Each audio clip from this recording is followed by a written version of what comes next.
किसी भी बच्चों को जन्म देने से डर जाती है माँ, तो बेधड़क इस दुनिया में कोई इंसान पैदा नहीं होता, पैदा नहीं होता।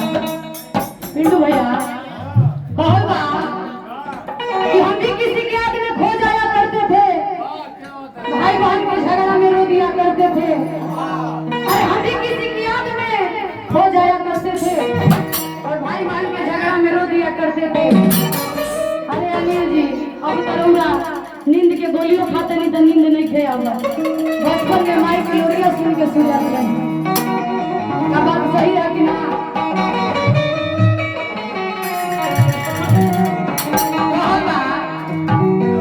कि माँ का प्यार दिखता है इसलिए बाजार में बिकता है। माँ का प्यार दिखता है इसलिए लोग बिकता और लिखता दोनों है, लेकिन पिताजी का प्यार नहीं दिखता है इसलिए माँ कोई लिखता नहीं है। लेकिन एक कहे के बाद ये कर मतलब ये ना कि पिता प्यार ना करेले, पिता भी अपने प्यार करेले। चंद लाइन बा कि पिता रोटी है कपड़ा है मकान है, कि पिता नन्हे से परिंदे का बड़ा आसमान है। अरे कि पिता रोटी है कपड़ा है मकान है, पिता नन्हे से परिंदे का बड़ा आसमान है। पिता है तो घर में पति पल राग है, पिता से माँ की चूड़ी बिंदी सुहाग है। अरे पिता है तो सारे अपने हैं, पिता है तो बाजार के सारे खिलौने अपने हैं। अगर मैं चाहूंगी पिता के नाम पे थोड़ा जोरदार ताली से बिना सूरज के धाम ना होला, बिना कर्म कइले का नाम ना होला। अरे बिना सूरज के धाम ना होला, बिना कर्म कइले नाम ना होला। हे अनिल जी कतनो दर बदर भटक बिना गुरु के ज्ञान ना होला, ना होला। आइए बोलिए बोला पिंटू भैया हम तो गाई हमें कि सहारा बरोगा और गलती हुई आपको क्षमा करो। सबको बीच में सीखे के बाद गाड़ी लगा पाए कोई और जगह गा के हमने के सीखे के नहीं थे।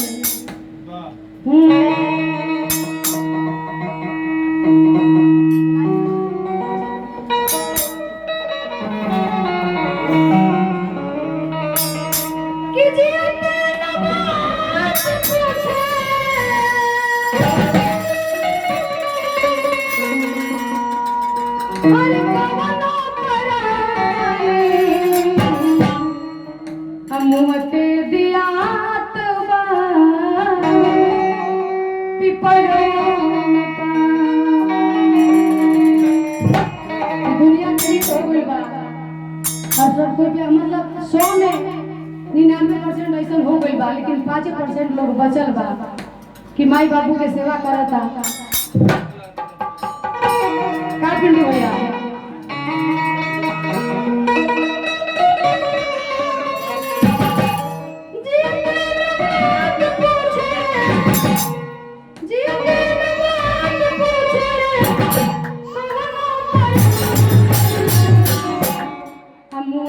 दिया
Thank you.